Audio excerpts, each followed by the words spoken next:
Right on. I want to start with a minute of silence, just landing here in the space, wherever you're coming from, just allowing the space to kind of settle, to enter in contact with this space, just out of respect for our beings, our respect for time and what we're doing here. Just inviting you to take a deep breath, allow yourself to land in this space.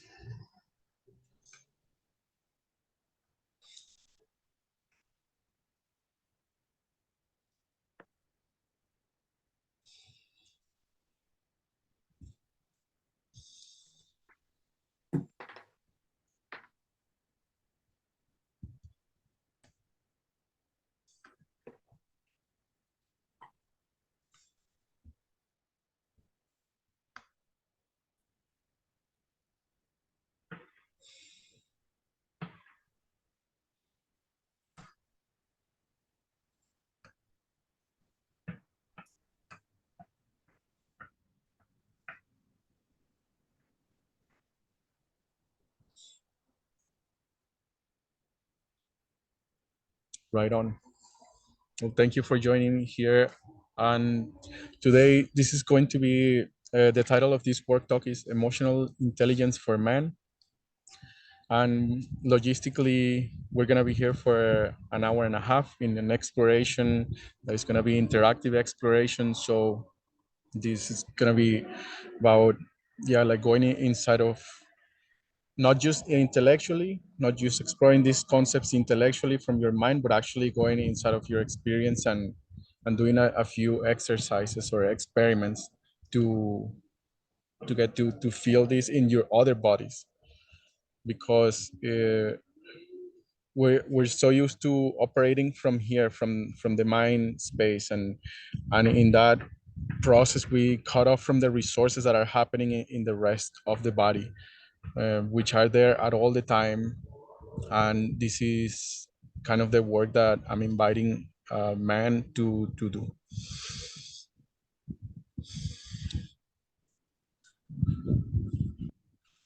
I will logistically, I want to check with you if you have your water bottle or you have your water. If you have your notebook with a pen, great. If you have your towel, if you have a towel, I'm gonna show you later what we're gonna do with this towel. And yeah, it'll become, it is like a key part. Like I travel with my towel everywhere I go, and it become part of my tools. And I want to check that you have a speed bucket somewhere that you can speed. And mine is a small one like this, and it can be big or small, however.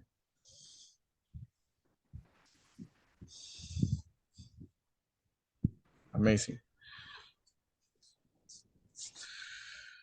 So I'm gonna be sharing a little bit here, opening up the context of what this is gonna look like, and then I'm gonna open up for questions. I'm sure there is some burning questions and questions that you want to bring into the space, and we'll be working with those questions a little bit, like generating possibility or navigating towards where the origin point of those questions. And then after that, we're gonna move on into an experiment, like actually experimenting with navigating into the places of feelings, which for me, it would have freaked me out maybe a few years ago if somebody would have told me this. But it's really like a step-by-step process. It's a gentle process that you don't need to perform or do anything that you don't already know. Like it's something that is navigating your territories in a very in a safe way, but at the same time being on your edge, like being on that edge of why is this important for you? What is your actual research? And then Okay. after we do the experiment, I'll be closing up the space with an invitation for other spaces and for an invitation to create teams and to other resources that might be of value, of where you can take it, where you can take what we did here into the next space, into your next expansion. Right on. That's it for logistically, and I'm gonna move on now to opening up the space of what this is. And actually, the feelings work, and the actually, I have a question before I go there. Do you have any logistics that you want to bring into the space before I move on? Not at the moment. Okay. Okay. I'm here mostly to observe and learn, and you know, see what I can do to become a better human in this planet, and maybe learn some more ways to manage emotions in different Awesome. situations. Yeah, we'll go there, and like I'll open up the space for these questions and for you to like bring out what you're here for. Awesome. So yeah, this work with the emotions and feelings is actually a small part of what this is all really about, and it's actually like a very first step into this work of connecting with all of the resources that are around you at all the time.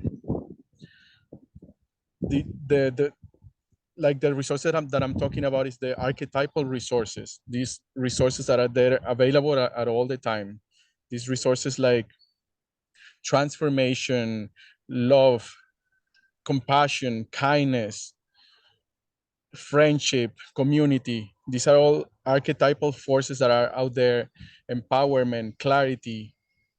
These are forces that are out there that we have a capability to connect with at all the time. At any time, these forces are out there, and they are called the archetypal forces. And there is other forces like the forces of collaboration and the forces of Gaia, like the spirit of Gaia, the spirit of the universe, the spirit of the trees and the beings that are around us. So in a way, connecting with your feelings is this process, this like kind of like first process of connecting with the subtleties of what's happening inside of your experience and inside of your being. And what has been, so this is kind of like the big picture,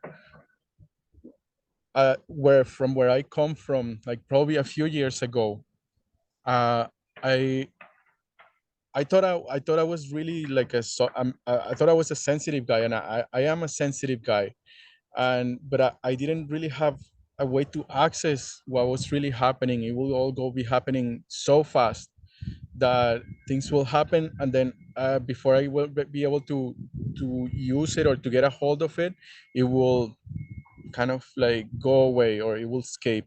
I wouldn't have access to it.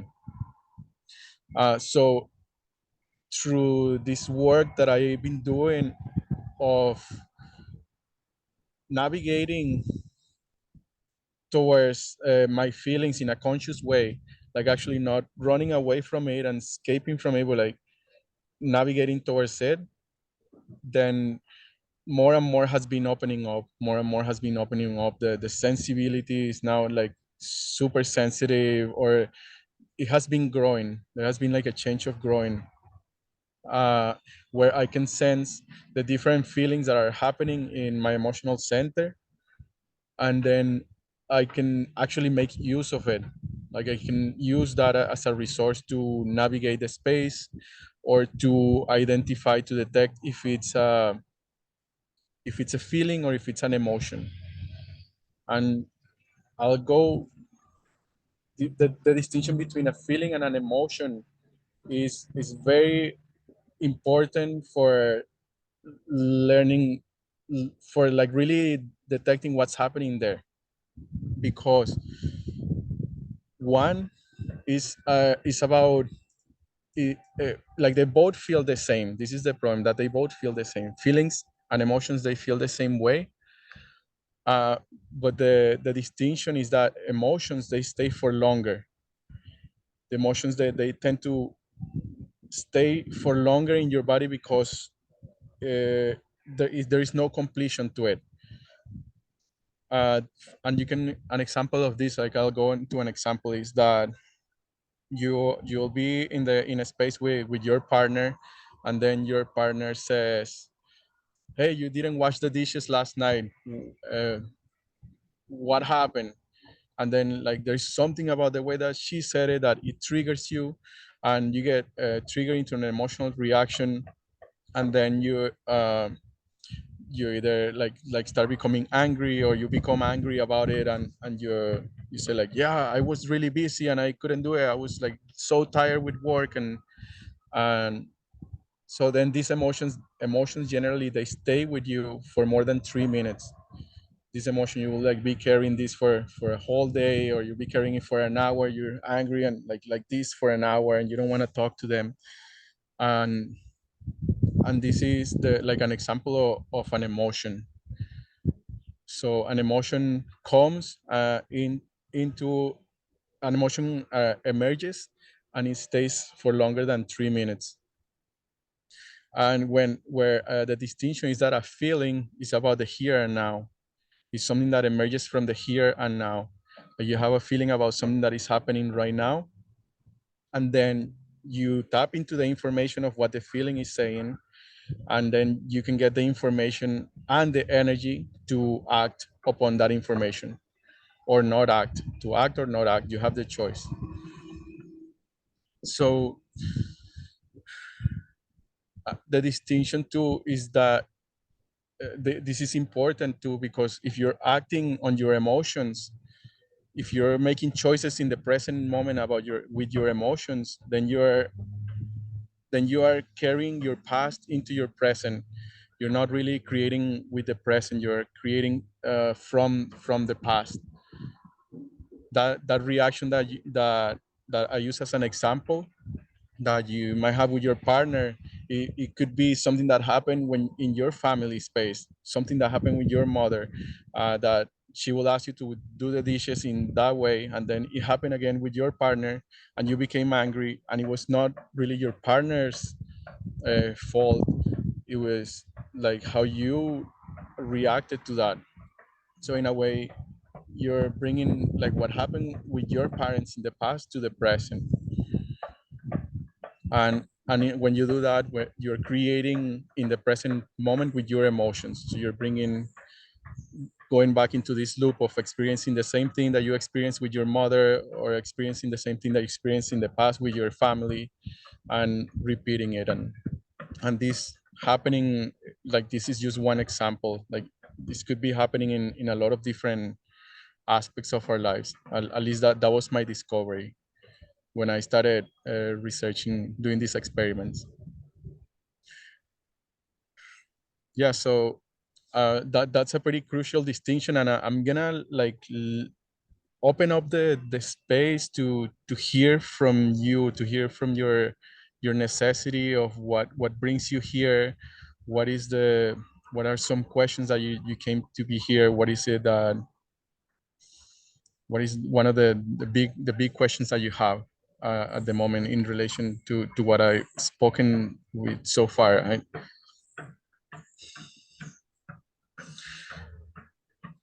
So yeah, like there is questions that you have about this, that are there is some food that you came here for.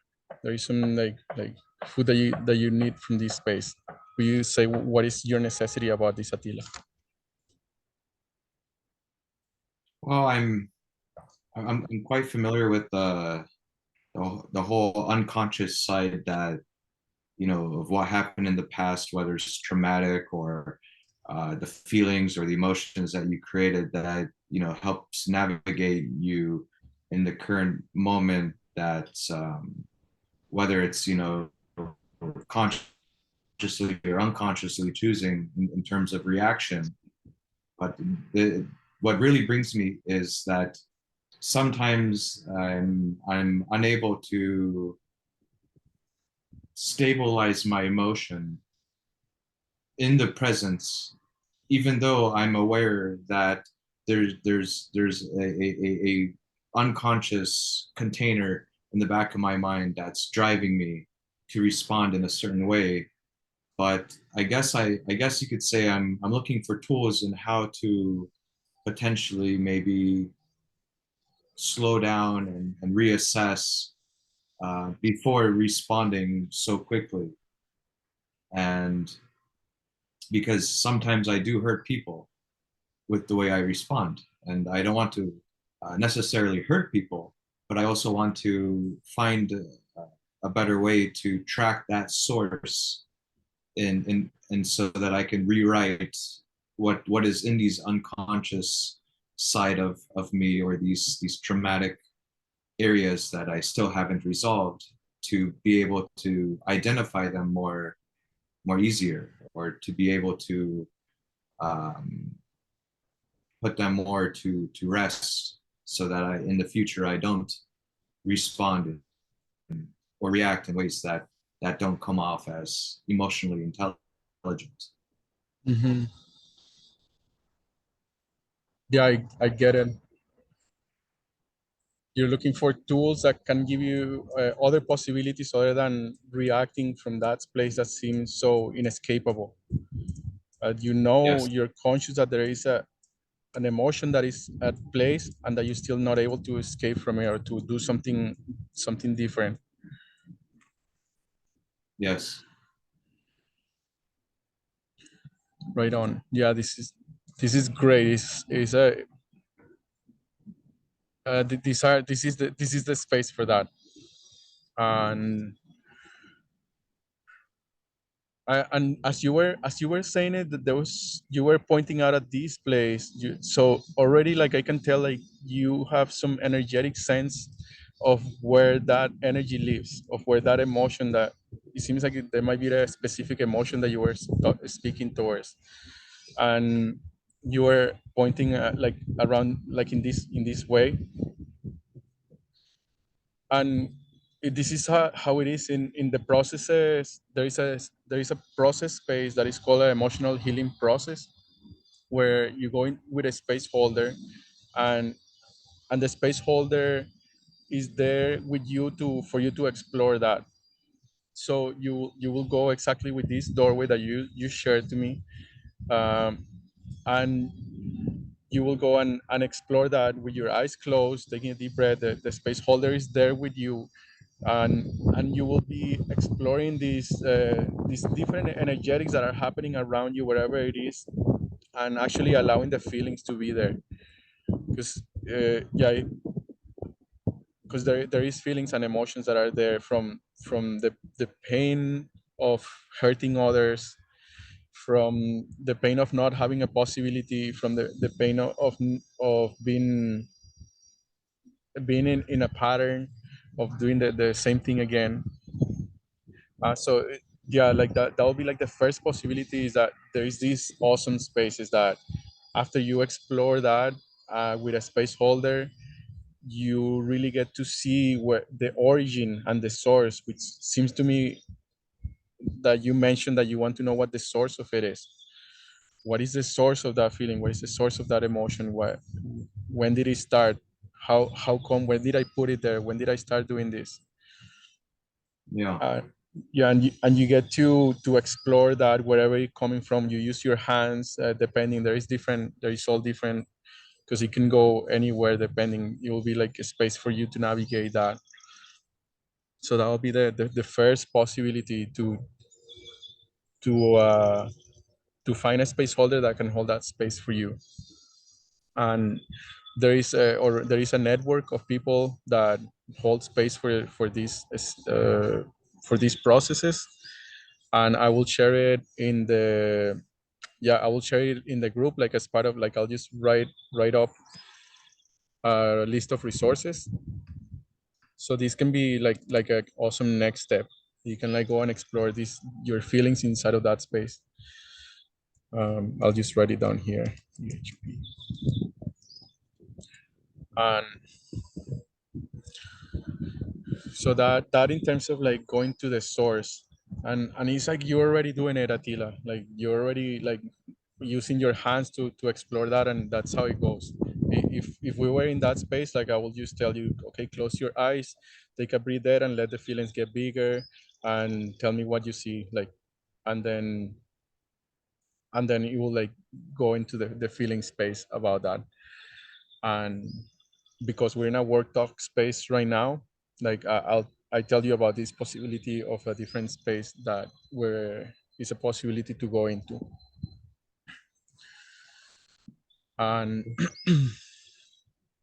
another thing that comes up, another possibility that comes up from this is that you mentioned about slowing down. Like how can you slow down so that you can have access to other possibilities? And I think we're gonna be touching this on the experiment part, where we're gonna go. So I essentially, yeah, I will. There is okay. I'll start opening up that space so that we can start walking there. But this is the space of this is the tool of your first position, and the tool of the first position is about your like noticing where your point of origin is. And your point of origin, it can move. It's like an energetic ball that moves around from place to place. um, it can be in the past or it can be in the future. You know that some people like kind of relate with the world from the future point of view, and some people relate to the world with the past point of view. Other people relate from the world from their partners or from their parents or from their country of origin, or even from their business that they're creating. and your point of origin is this thing that as soon as you shift it, the whole world shifts. The whole world like changes.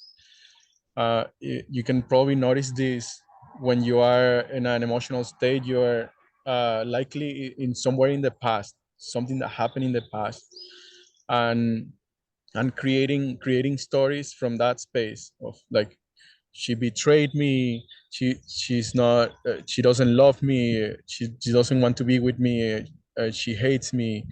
um uh, Whatever the stories is, I don't know. That I'm coming up with some of my own stories of when I'm in the past. And so in noticing your point of origin, so the experiment, the possibility for this slowing down is to notice your point of origin and to notice where it is. And this will start creating that attention to notice if you are present, if you are really here with what is, or if you are in the past with what was, or what you Mm. experienced in the past. And this is not to dismiss anything that happened in the past. It's just talking about your point of origin. If you think of a martial artist or a ballet dancer, I'll go with the martial artist because that's what I'm more familiar with. But in all martial arts, karate and aikido, you have your first position, and you have your position where you go into in every class. That is kind of like the beginning point. This is like the beginning point of your practice. and often you have like the attentive position, the relaxed position, and then the first position, which is like you are engaged with the world. And in this first position, when you practice these martial arts, you are you, you are in your power. Like you are moving from your power, from your place, and you are engaging with what is right in front of you. In a way, like your attention and your point of origin is not in the past, and it's not in the future, but it's like really present with the person, or with the opponent, or with whatever you're engaging with. It could be like your own self, like your own shadow, your own self. And this is your place of origin, is that like full present in the moment. And the thing about the present moment is that it's too small for stories. Right now it's too small for stories. If you are relating to the here and now from a story, from a place of story, you are already not in the present moment. You are in Mm. somewhere else. So this is a really, I mean, like being here in the present moment, if there is no room for stories, because stories are already like too big for being fitting in this small present moment. If you're in a story, you're already out of here.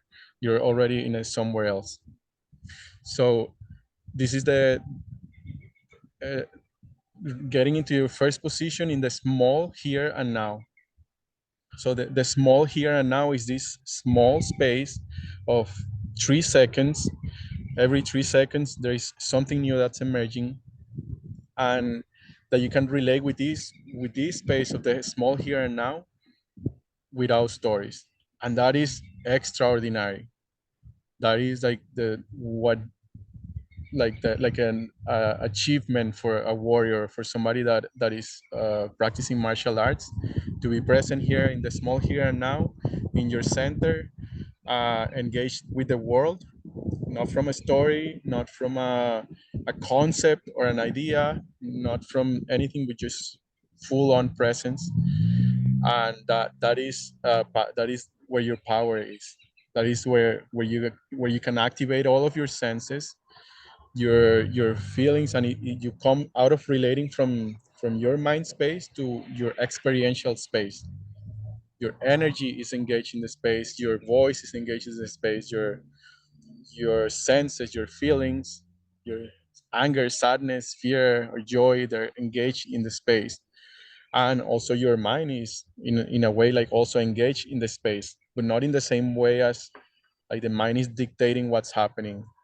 But like the mind is kind of like part of the whole cycle. So in a way, going back to your question of slowing down, this is a possibility of that, of noticing where your point of origin is, and to allow for that time of slowdown, of noticing, oh, like, am I doing this again?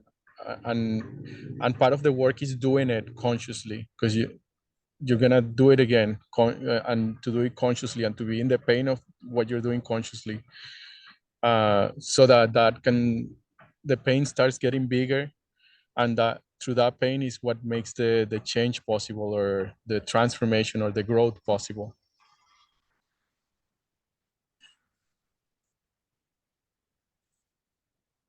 Yeah, I do find myself many times losing focus and, you know, jumping out of the present moment and now, going into story mode, or, you know, like you said, like when you mentioned, you know, we were going to go about boxing and presence, and, you know, it, immediately my mind jumped to a story where 20 years ago where I was learning Bruce Lee Jeet Kune Do, and it was very similar, you know, the anticipation of the opponent's next moves based off of their, you know, the microseconds of the way their body is moved. And you could kind of know what they're going to do, whether they're going to kick or throw a punch or something. And but yeah, I'm sorry.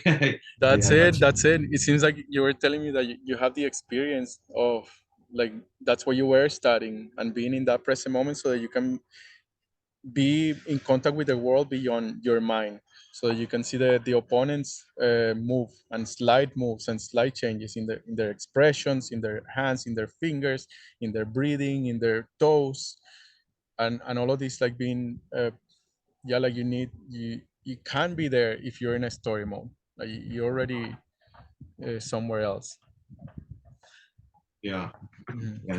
Staying present is extremely difficult, but it's definitely something I keep practicing on to remind myself, hey, you were here for a reason. You were, you know, and yeah, It's practice, and this practice experiment that we're gonna do today, you can uh, Not that you can, it will expand your experience. Like this is already expanding the experience, and the more you practice it, and this is what I experienced when I was practicing, is that the more you practice it, the more it becomes an actual experience of that you can notice when you are center and when you're not center, when you are in a story place, or when you are hooked, or when you are emotionally triggered, or when you are like really present in your adult state, really engaged with what is happening. So this experiment that I will share with you, uh, yeah, like it's something that you can do every day, ideally, and it really doesn't take any time. It doesn't take any, like, for you to do anything additional other than like maybe like setting a reminder. Like what you will do is like set up a reminder for like 10 times a day. You put it on your phone, and then whenever the alarm goes on, it's you like click your fingers, and then you check, you notice, where is my center, where is my point of origin, and then you bring it from wherever it is. You take 1 minute, 2 minutes to do the 3 steps. You bring it in into your experience, you ground, you bubble, and then you go on. You don't have to do anything else. You do take 1 minute to notice. It's like an experiment of awareness. And then through doing that a few times a day, after a week, you'll start noticing the difference of your attention and where it's going. It's really, really powerful, and it's like first position. It's called first position for a reason. It's like an entry point into your attention, into how you're using your resources and how you're using your emotions. So yeah, that will be my second possibility about that, about what you asked.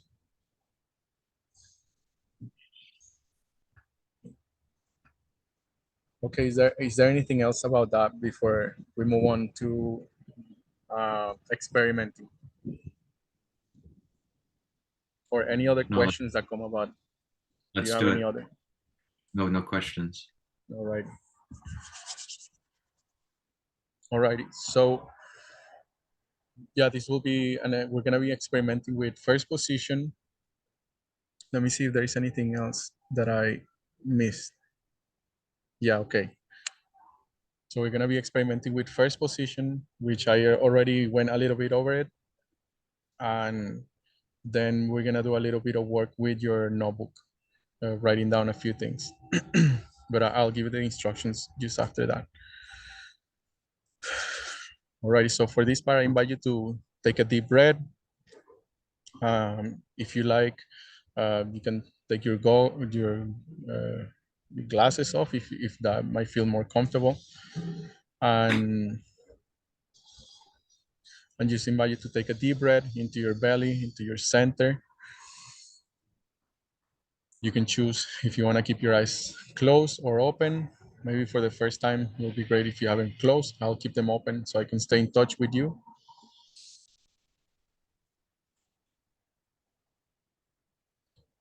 And there was a question that you asked a few days ago in the chat about becoming a conscious asshole. Something that I said about becoming a conscious asshole. And this is part of it, that you need a certain amount of your anger to center yourself. You need a certain amount of that resource, even if it's like 5, 15, 20, 30% to center yourself, to actually like use your intention to move your energy center. So this is part of why the conscious asshole is part of this. You need to tap into that part of yourself that is not a good boy, that is not a poor guy, that is not powerless, and that is not like unconscious, or a victim of your feelings, or a victim of other people. So you see, you start noticing gently where your attention is, and start bringing your attention to the small here and now, this small here and now that we talked about. And you can start forming it as a ball in front of your face, bringing your attention wherever it is from, wherever it's at. Start gently bringing it into the present moment, into here and now, and forming into a shape of a ball that is right in front of you, that you can start noticing anything that's in the past, anything. You can even use your hands to drag it into the front of you. Once you have that ball of your attention, it's like a ball that forms in front of you, in front of your eyes, and this is your attention. Wherever your attention goes, your energy goes. So allow this ball to have all of your attention and to bring your attention to this present moment, this meeting here, this time, this moment, small here and now. When you are there, use your hands to bring that ball from in front of your eyes to the center of your physical body. The center of your physical body is in between your belly button, or 3 fingers below your belly button, in between your hips, and use your intention to bring that energy ball into your center, your physical center. So what you're doing is you're bringing your energetic center, your point of origin, into your physical center and placing it there, and feel the difference, like how it feels to be center, have your energetic center inhabiting your physical center in the present, in the small here and now.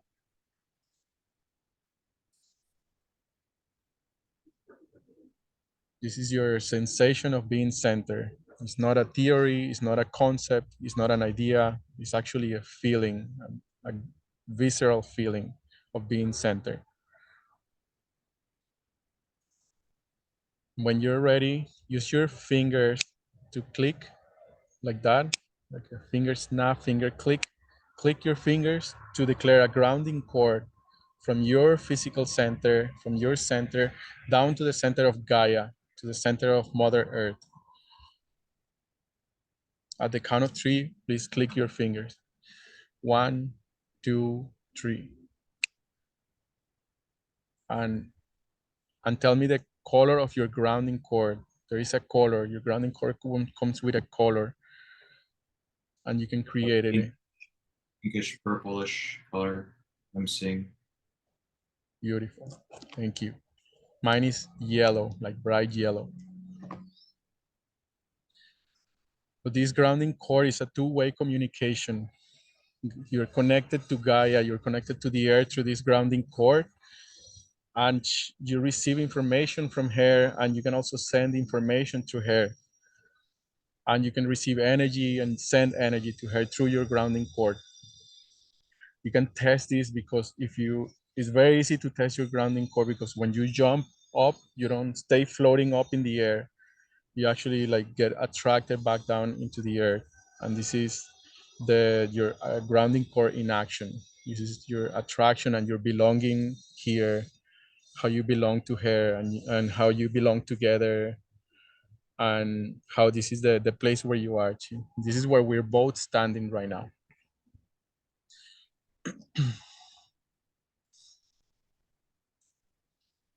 Yeah, and it's very important to notice the qualities of your grounding core, how thick it is, if it's flexible, if it's not flexible, what qualities it is, if it has things on it.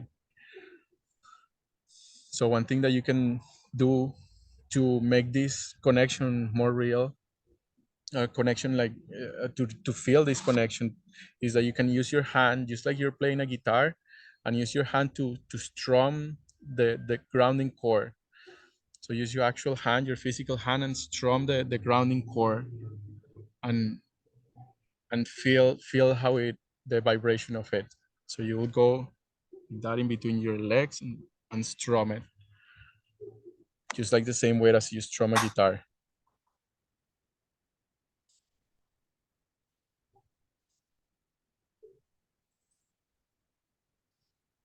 And sometimes what can happen is you can like feel the vibration of your grounding cord, and sometimes the color of the grounding cord can change, or sometimes there's things that fall out of it. Sometimes there might be like little black dots that fall out of it and like really clear up the your connection to the ground.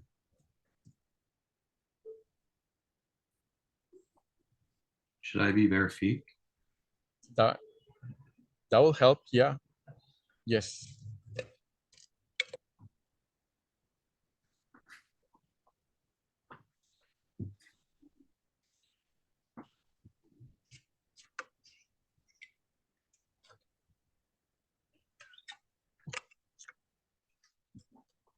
So we've gone through the first step, which is centering, and the second step, which is grounding. Now we're going to the third step. So you click your fingers again while staying centered and grounded. You click your fingers and you declare your bubble of space around you. Your bubble of space is this how you interact with the world. This is your the electromagnetism that is your body is generating. Your heart has a secret certain frequency, your lungs are moving at a certain frequency, you're breathing, your voice, your sounds, your mind is moving, your stomach is also moving, and this movement it creates a magnetic field, and this magnetic field is your bubble of space. This is how you are connected with the world, and through this bubble of space you can have access to everything that is available for you. You can have access to different energetic points in front of you. You can detect the quality of your space, the quality of your bubble, if something is taking energy from you or if something is uh, giving you energy. And through connecting with this bubble of space, you get to connect with your what is yours, like what is yours and what is the rest of the world. This is very important so that you can be with others in their emotions and their feelings and not have to absorb their feelings or take on their feelings, or you don't have to take on their fears or take on their ideas. You can be your individual self, yourself. You can be yourself while still being with others, and this all happens through that bubble of space, through having working on your bubble of space. And a distinction is that your bubble of space is not a wall, it's not a division, something that cuts you off from the world. This is actually a distinction of it. This is me and that is you. This is me and that is the rest of the world. These are my emotions and my feelings, and those are your emotions and your feelings. And this all happens through the work of the bubble of space.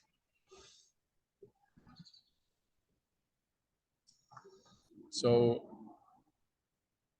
you center, the first step is centering.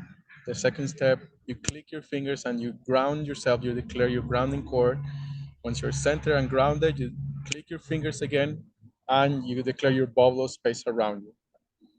In a small here and now, no story, no concepts or ideas, just presence. Your intelligence, allowing your intelligence to be there, all of your being to be there. Remembering that your center is in the center of your physical body and not in your mind. That is going to be the work, like bringing your center from your mind down towards your actual body, your physical center. These are the three steps that form the basic form of the first position. From this first position, you can you relate to the world in a different way. You can be with the world present, alive, without a story, without a concept, without an idea, without an agenda. Just present. I am here.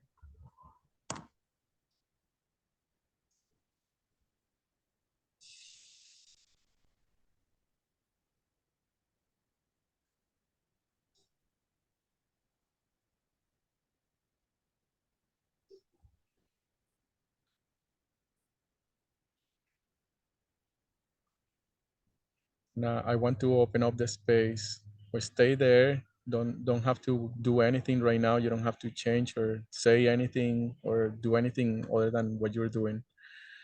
We're gonna be moving on to the next part, which we this is the first part, and now the second part will be about noticing your feelings, noticing what you are feeling in this moment. Your emotional, you have an emotional body, and the emotional center is your heart. So the emotions, the center of the emotional body is in the heart. So you can tap into your heart and sense what's happening in your heart level, and just allow those feelings to allow that sensation to get a little bit bigger, slightly bigger. Let it be whatever sensation is there, just to let it be.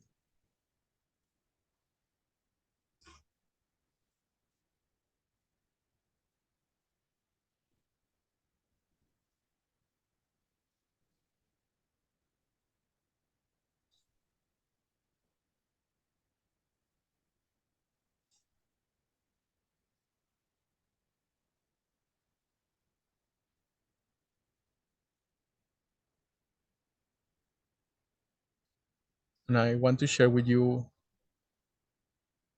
a map that it has helped me have reference points about my feelings, about my emotions. And it's a very simple map, and this is great news for man, because it's very simple, because it's only four feelings, it's only four reference points.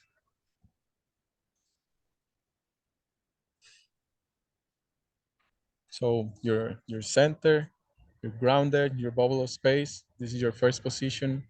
Next part is going to be seeing your heart center, this center here. I want to pause for a moment to check in with you. How is this experience for you? And is I wanna hear from you. Yeah, if you could say a few words about this. Yeah, Well, after centering, I started thinking through, or not thinking through, but watching through what was flowing, and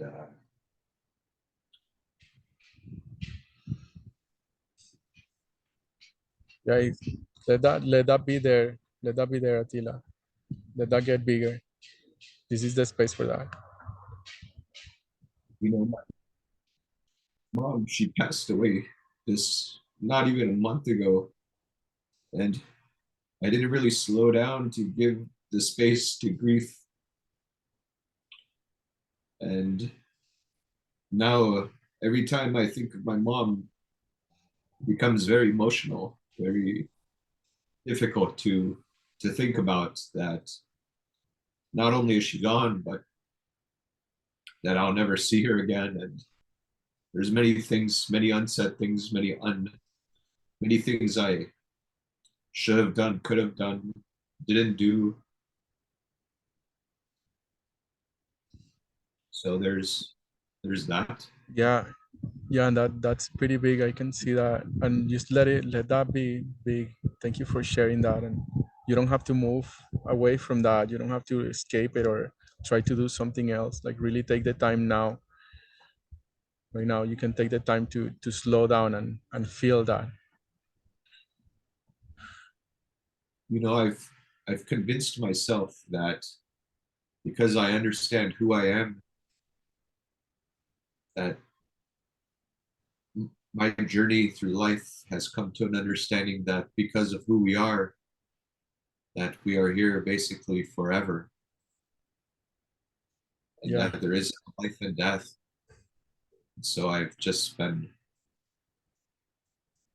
I guess you could say, using that not as an excuse, but as a form of way to staying strong, so that I don't confront these difficult feelings that I've been bottling up since the time she's gone into the hospital and from the time that she's died. Yeah. So I want to invite you to do something right now. I want to invite you to close your eyes and to you can stay there. You can like really stay with those feelings and let those feelings be there. Let them get a little bit bigger. Let them get as big as they are without blocking them, without moving them, without it doesn't have to make sense. You don't have to make sense of it. Just let those feelings have an expression right now. So this is the space for this. And I'm here with you, Attila.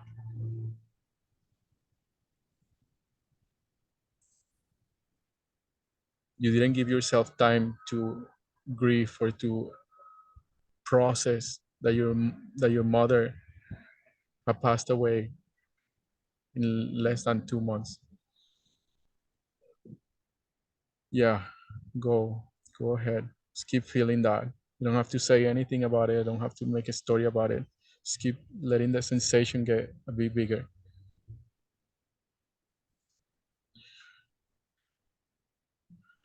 There's things that you didn't say to her. There's things that you wish you would have done.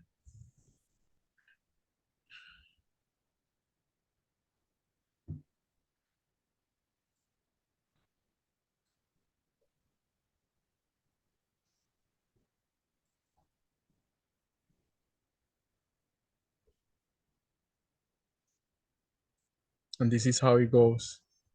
This is how it goes, and like allowing yourself and giving yourself time to go there, to go to that space.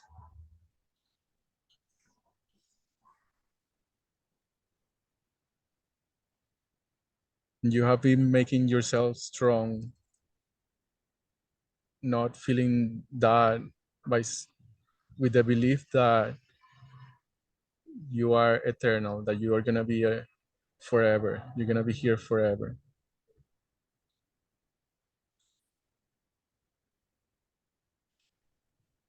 Just allow the feelings to be there. Maybe other feelings, maybe sadness, anger, fear, and joy. Let, let those be alive.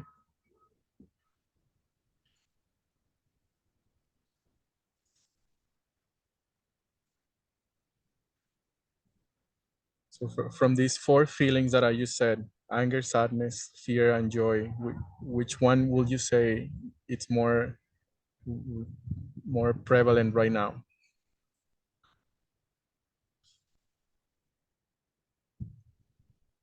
Mix of everything.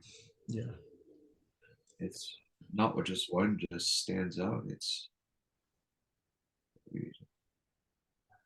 yeah, that makes sense. when I'm sad, I'm not going to be able to see her again. Yeah, you're sad you're not gonna be able to see her again. I mean, in the physical sense, I'm angry the way sometimes I would talk with her when I lose my patience with her. I'm happy that she's no longer suffering. You're, yeah, you're happy that she's no longer suffering. Yeah, yeah, I'm Attila, go. angry with myself that I didn't do more.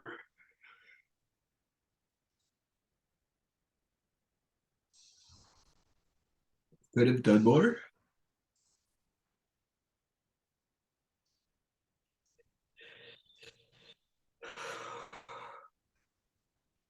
Yeah, you're sad that you didn't do more for her. You didn't.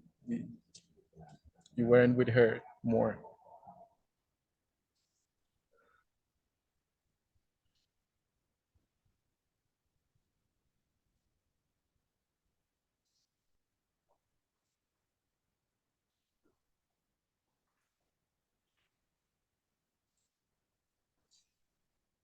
Yeah, and this is how it goes. This is you're tapping into your feelings, and your feelings are informing you about very real things. These are very real things that if you don't take the time to slow down and see them, they will just pass by, and you'll find out like 10, 20 years after that these things are actually meant a lot to you. Yeah.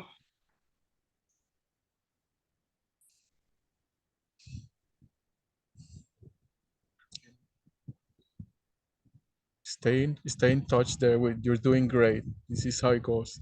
Stay in touch with your feelings, your heart center. And let, let, let this be the moment that you slow down to feel that.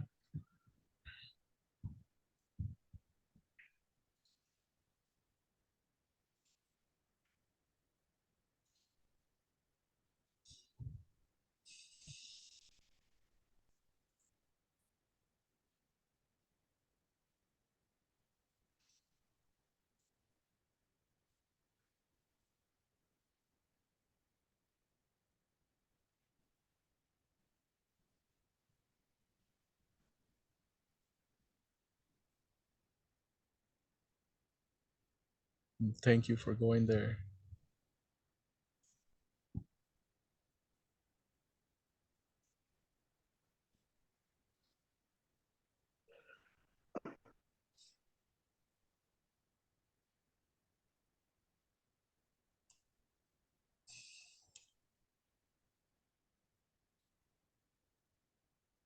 Yeah, and I want to share the possibility with you that you can go here anytime.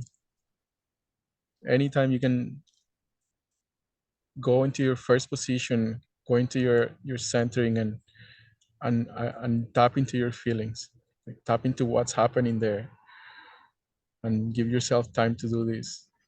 Especially now that you're in a time of uh, grieving, in a time of processing that the person that gave birth to you and brought you into this world, that she has now passed.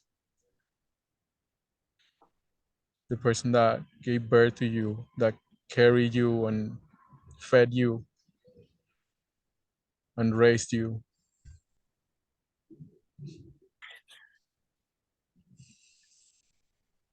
Yeah, this is how it goes, and let it get as big as it is, Attila. It's big, it's big.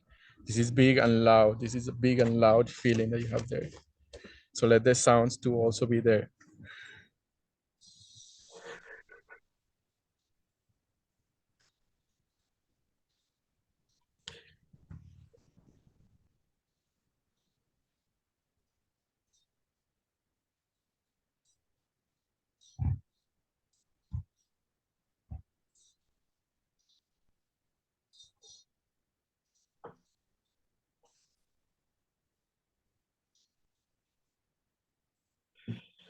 Yeah, thank you for doing this. And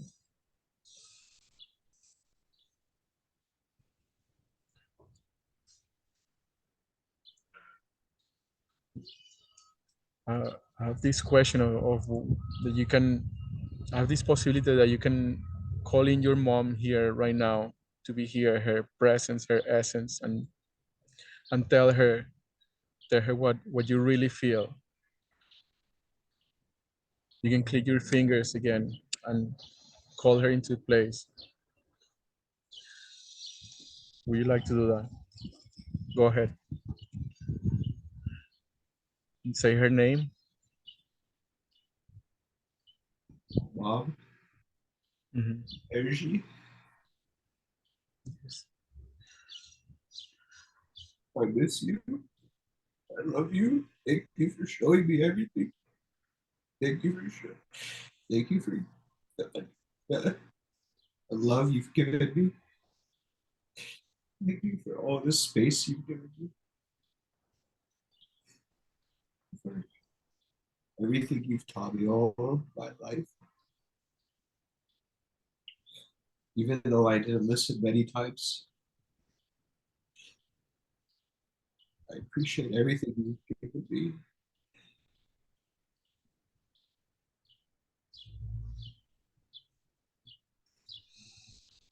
For understanding,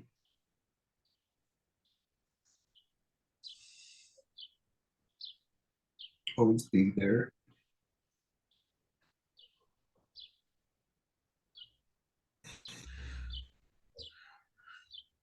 What does she Even though say? Yeah, keep going.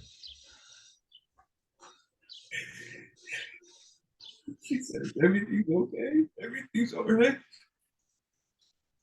Yeah, let the feelings be there, Attila. Don't block the feelings. Let the feelings be there. Let the sounds of your feelings come out. Let your feelings have a sound, an expression. Take your time.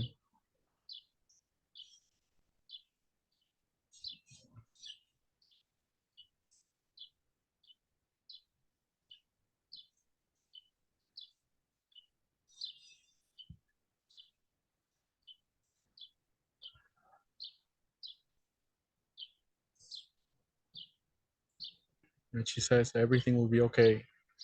Yeah, I'm okay.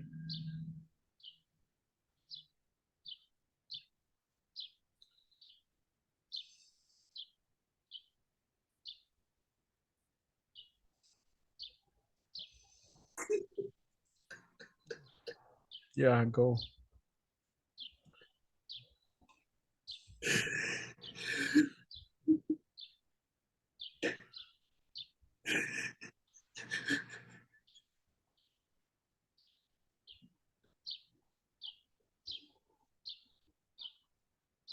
Yeah, go, Attila. Keep feeling that, and move your hand from your face and put it on your heart. Put that hand from your face, put it on your heart. Yes, yes, there, and keep feeling that.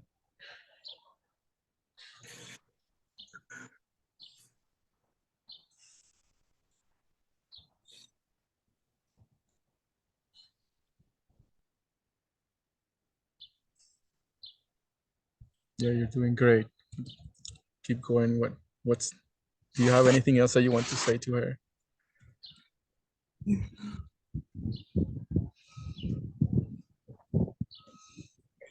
Thank you for everything. Thank you.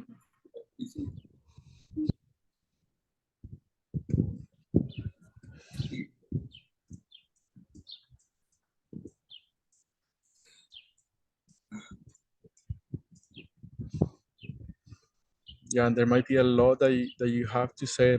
There might be a lot that's coming up right now, things that you want to say to her, and just know that you can do this anytime. You can do this at any time that you can call her forward, call her in, and say what you have to say what you want to say, ask her what you have to ask.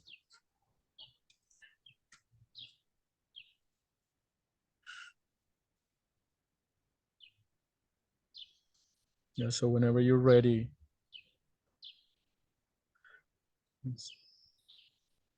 click your fingers again and say thank you, mom.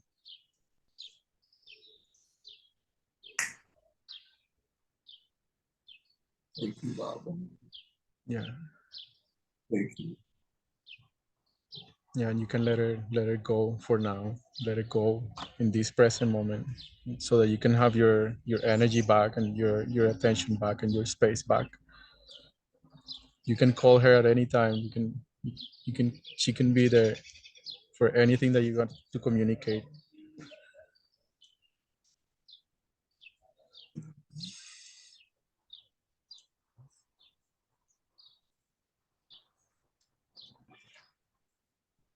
And thank you, Attila, for going there. This is big. This is how it goes.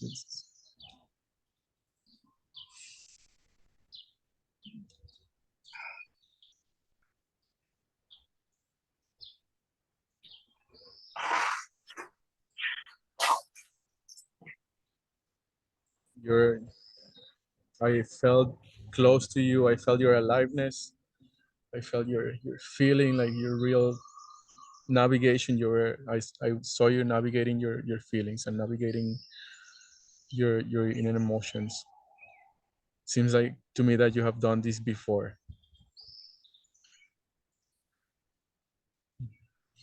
Mm.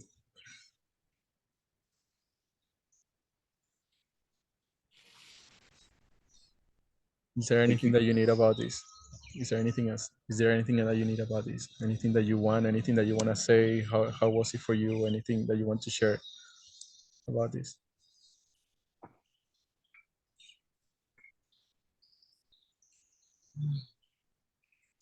That I should stop bottling up my feelings and learn to process them. That's that's probably something I need to learn to do. Yeah, with this practice of first position, I'll say like keep practicing the first position. Set up a timer in your phone, something that rings every hour or every 2 hours, and that reminds you just that say first position. Then you see it, you take 1 moment, 2 moments to center yourself and ground yourself, and soften up this. That we have this thing that is called a numbness bar that we have used as a way to survive in this world. It's like a mechanism that we use to not feel, to kind of like ignore the feelings, and it's literally a numbness bar. It's a bar that grows up from 0% to 100%. So when it's 100%, you can't feel anything. There's like nothing. You're complete like numb, completely numb. And when the numbness bar is at 50%, for example, you can feel everything that is above 50%. And so, yeah, these possibilities for you to like center, like go into your first position and lower your numbness bar, so that you can like get more in touch with the softness of what's here, and actually get in touch with what really is happening there, and to let it have a sound, let it have an expression.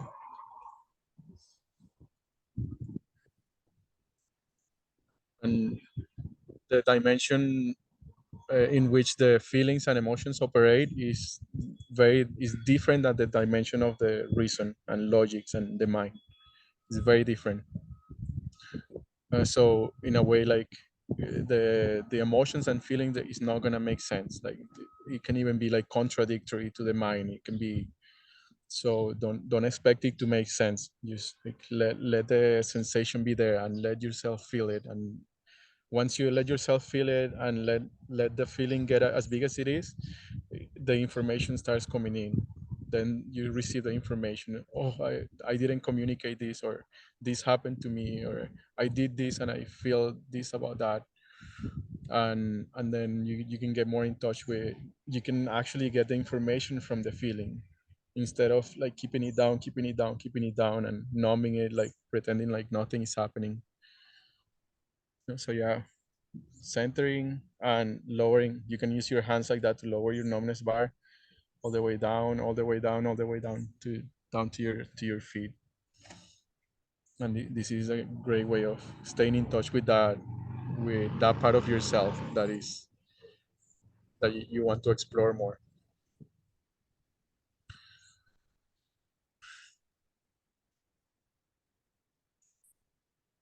Are you okay?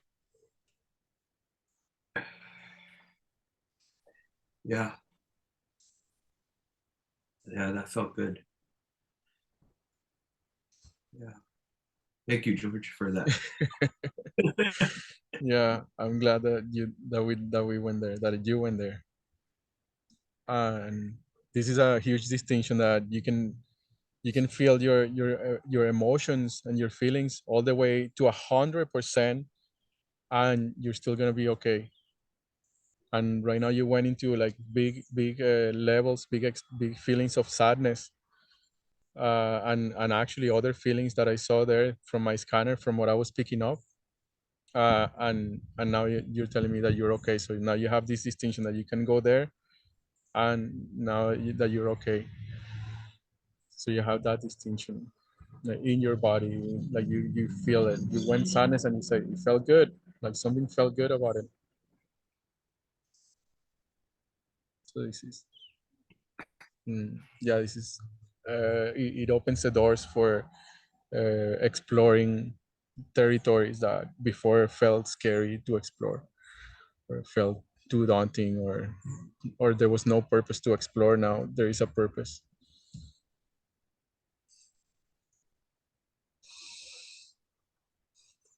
Mm. I want to say a bit more about the conscious asshole part, because it is it's relevant for me, and it's so powerful. Yeah, this that you need that force of your anger to actually um, kind of like activate parts of yourself that otherwise it wouldn't be possible to activate. and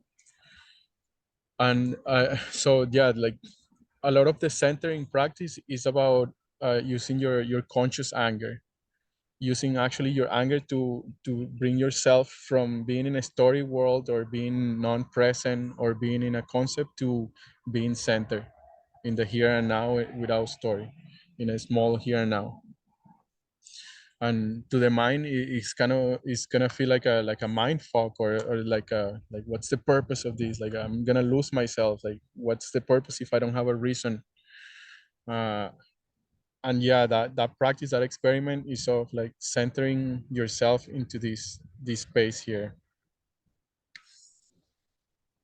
so that you can be present with the world, with all of your resources, with access to all of the different resources that want to go through you, and that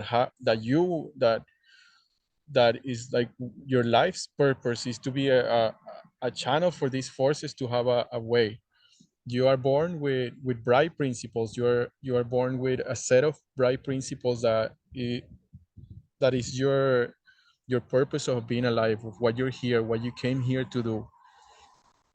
And in coming into, like, when you're if you're stuck in a mind space, then you are blocking a lot of those resources, because in the past it has been dangerous to be an agent of transformation, for example, or to be an agent of healing, or to be an agent of kindness and compassion, to be an agent of clarity. Imagine if you were an agent of clarity, like how dangerous will that be in this world? And then so the mind has kind of like uh, created a shell to not allow the clarity to come in, or to not allow these different resources that are there available for you. What is plants? To come in through, to live through you, and to be in your expression and what you came here to do. So in this process of your first position is like that gateway that starts allowing you to get more in touch with those resources that are there available for you. And just like this, there are many other resources that it takes experimenting and distinctions and teamwork to do. So it's not something that you can read and right away get access to. It's like something that you have to like practice, and be in a teamwork, and be in a team space to practice with others that have gone there, that have access to those resources, and that can like kind of um, like scan you and say like, how are you blocking your resources, or how are you, or what are the resources that are there available for you, something like that. I have a question to ask you. Now, is this conscious asshole similar to because I heard Alan Watts talk about something about a Zen master becoming angry, and then the student asked him, I said, well, to the Zen master, why how can you get out of the center, the balance? And he goes, that was not an actual anger. It was an intentional anger. And then Alan Watts talked about something about like it was more of an act, to get the point across. Now, is this somewhat similar to what you were referring to in terms of conscious asshole? Yes, Okay. yes, and yes, yeah, there is a distinction between conscious anger and unconscious anger. Hmm. And that guy, he was using his conscious anger to create something. He was using his conscious anger to create something. And and there is a, yeah, like the distinction is that you are already an asshole, in a way, like you're already an asshole. But how like how can you own that? How can you own that you're already an asshole to become a conscious asshole? Because you are using your anger in unconscious ways. Yeah, anger is coming out in unconscious ways, in ways that it doesn't get expressed in a way that is constructive, but that it kind of comes in this like, something happened outside, and I use my anger just comes out. I'm angry about that. um and so the becoming a conscious asshole is about stepping into the identity of being a conscious asshole, of saying I am an asshole, so that you can have access to those possibilities of using your anger in a conscious way, of using your clarity in a conscious way for the benefit of the space, for the benefit of the people and of the beings that are in the space. So you will use your conscious asshole for getting in touch with these resources that are out there, so that you can bring clarity and bring transformation and bring compassion, kindness, whatever your set of principles are, so that you can bring those into the world, which is not possible if you are a good boy. It's not possible if you're in the strategy of being a good boy and being a good man and being a good citizen and a good human being, because like there is a lot of conditioning that happened there that is unconscious and that is meant to keep us disempowered, keep us small, keep us um, adaptive to the situation. And yeah, so this type of using your conscious anger, it sounds like the example that you're giving is very accurate to what Alan Watts is referring. And I don't know the whole story, but it sounds like yeah, like that's what it is, to have that as a possibility. Because it's not easy. Like my good boy box, I have a personality that is a good boy. I try to be perfect, not even just good, I try to be perfect. And inside of that, it will be like impossible for me to say something that is dangerous, to say something that could change or challenge somebody, or cause a transformation, or cause a reaction in somebody, because I'll be like too scared to do that. Like, no, I gotta, maybe he's gonna think that I'm bad, maybe he's gonna think that I'm not perfect, or whatever it is. And that's Yeah. all my personality. That will be like how my mind and my concepts get in my way of connecting with resources that that are there for me, that I want to bring forward. But what is perfection? Well, that's a concept that is in my mind.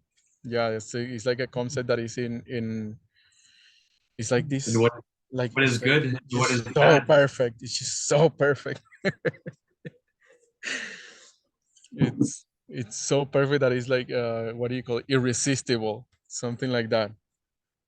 And that's part of my kind of like my construct, my box, part of the survival strategies that I have created to find a way to survive in this world. And that, yeah, that is part of it. And they're not separate from me, they're still part of me, they're still part of how I work in this world and how I use my resources. And yeah, it's like learning how to own them, how to own that part of myself, and how to like be together with that part of myself. It becomes a resource. Like my box and my personality becomes a resource, instead of something that is limiting me or stopping me from connecting or creating blocks in intimacy. It's actually something that yeah, it has this possibility of saying like, yeah, that's my box, and I'm not, it's not, it doesn't stop me from being here with you, or from being with myself, or from delivering this work talk. Right on. So we are So close to the how do you consider from conscious asshole to being a farmer that plants seeds consciously? Like how would you differ? Because I I've come through many different interactions where when I am the asshole and mentioning the obvious, I end up losing friendships, or I end up losing, harming the relationship between, the other person and I. Mhm. And so I don't know, maybe it's a skill I still need to um, because each time I walk away from an interaction, you know, I feel like shit because I feel like an asshole. And so each time I try to refine it and, you know, play back in my mind, like, what could I have said differently? What could I have done differently? How could I have been more, you know, proactive in, you know, to saying something or doing something that would come across as memorable, but not quite as an asshole that would harm the friendship or relationship that's been established so far. Mm-hmm. So I don't know where the question is, but it's somewhere between the farmer planting seeds and the, you know, the conscious asshole playing an act to, you know, I guess maybe over time you just refine it and just become a better actor or a better, you know, role player in this. Yeah. Yeah, I would say like there is no like that's a great question that you're in and the great place of to experiment and yeah, like what you're saying like is very real. This thing of like how sometimes our anger it can cut uh, relations, it can cut it can I wouldn't say hurt uh, because you're not actually like hitting somebody. You're not doing that to hurt somebody, and somebody can feel hurt about it, and they can even have the story that that person hurt me because they said this and that, and at the same time that doesn't emerge from the context of radical responsibility. So from the context of radical responsibility, being a conscious asshole is is this taking a stand for what you know is possible, for what you think is possible, for what you know is possible, from what you sense that is possible. And yes, you will make mistakes, you will fuck up, you will mess it up, and still like it's your integrity. Like, would you? Yeah, like how would your life be if you never say those things? If you just kept them, and actually there is a distinction between being right and having clarity. Like you can have clarity about something that is happening for somebody, and you can have like really clarity like this person is blocking such and such and because of this and that, and you can have that clarity, and there is a difference between that and being right. And being right is like this, like I am right, and that's all there is, something like that. Like I am right about that person, and that person is doing it wrong, or they're not doing it, they should be doing it differently because I have the clarity, something like that. Like, so there is like the distinction of being that you can have a sword as an asshole, that you can have a sword to the person that you're connecting with. You can have a sword to their throat, or a sword to like close to them, and you can also have a heart to heart connection. So if you only have a sword and you just want to like cut, and but you don't have the heart to heart connection, then it's like this, like it feels like a battle. It feels like a place of battle, like a place where I'm like I don't want to be killed, so I'm either gonna fight or gonna fly or gonna yeah, like go get the hell out of here. So Yeah. if you can stay there next time that you're feeling that clarity, or that asshole that wants to come out, or that clarity that wants to come out, you can stay there. Make sure that you have a connection, like a tube from here to the other person. Stay there with them, stay in contact with them, and you see what happens.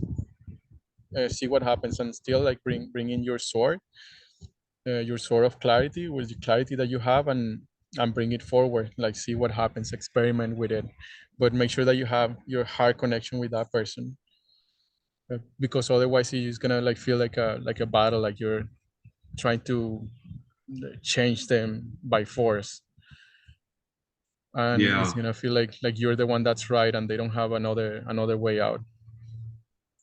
Yeah. So There's no negotiation or debate process, just a more of a listen here, pal.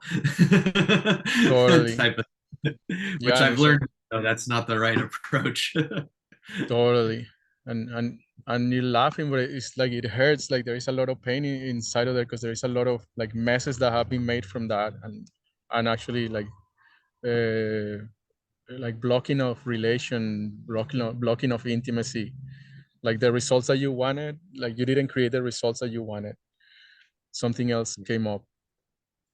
I'm learning to communicate again these last few years, so I've had to Mhm. reestablish everything from definitions, ways of approach, communication, and it's been tough. Cool. Everything that I thought I knew, I had Yeah. to. So these are yeah. So these are some of the skills. These are some of the skills that you get to develop and practice more in a team space. Like this being an asshole, you can have a team that you guys get together to specifically use practice being an asshole, becoming an asshole, becoming unhookable, becoming a center, becoming grounded. So you can, yeah, these are skills to practice in a way. And I noticed that we're in the last 4 minutes of our session, of our time here, of the work talk, and I want to start closing up the space. This is definitely like not the end. This is like I want to leave it like wide open like this because there is really so much to explore, and I don't want to like close it down with like packaging it up or anything. And so please stay in touch, like find your team. Like this is like there's so much that can become possible in doing teamwork, and this is one of the things I want to promote more and like actually get people like show people the ways that they can find teams and create teams very easily together, like support teams that come together once a week, for example, and keep accountable to each other. And this is really what allowed me to change, because otherwise I wouldn't have enough reflection. Like I will just be like still in my own world, relating with the world from my mind. um Yeah. so yeah, this is an invitation to for like um yeah, like for other possibilities for future spaces that I'll be holding. I'm looking to create a space for 12 weeks. There is an initiation process that is called the 333 initiation process that it is for 3 months. So this will be kind of like at the heart of this space that I'm creating for 12 weeks, along with weekly meetings, content sharing, teamwork, so community based, and this will be to go through the process of the 333 initiation, which is for the purpose of maturing our feelings, getting to really clear up your emotional body, the tubes of your emotional body, and and and actually allow like reestablish the process of development of your emotional body, so you can start like feeling adult emotions and handling the intensity of adult emotions. So this is really exciting work for me, and yeah, I'm looking forward to doing this work with more men. When do you have this program beginning? So it's pretty much open right now. I want to start like yeah, like in the 15th of May 15. Like I have a group starting to go for May, June, July, August. So it will be like at the middle of August, I think. May. Anyways, I'll have to calculate it, but yeah, like around that time. So in like about 2 weeks, I'll be starting these groups, and they're also like a little bit open, so it's not like everybody has to join all at once, because the meetings will be something like this, very similar to what we did today, of sharing some distinctions, connecting with each other, how like what are your questions, what do you need possibilities for, and then going into different groups and doing experiments in groups and then coming back together and just starting getting the distinctions from there, getting to go to these edgy places, being able to go over the bar, over the line that we have, and yeah, like starting to get the sense of our feelings and our emotions and how to use them. So this Okay. is it for today. If you have any questions, Attila, yeah, you know where to reach me. And for anybody else that's listening to this, this is the Emotional Intelligence for a Man Work Talk. I plan to be doing this once a month, so you're welcome to join and explore this territory here together. Thank you, George. Thank you so much. Pleasure meeting you and Yeah, spending time with you today. yeah, likewise. Good luck. Thank you for everything, and thank you for sharing yourself. Bye. Alrighty, bye. See you.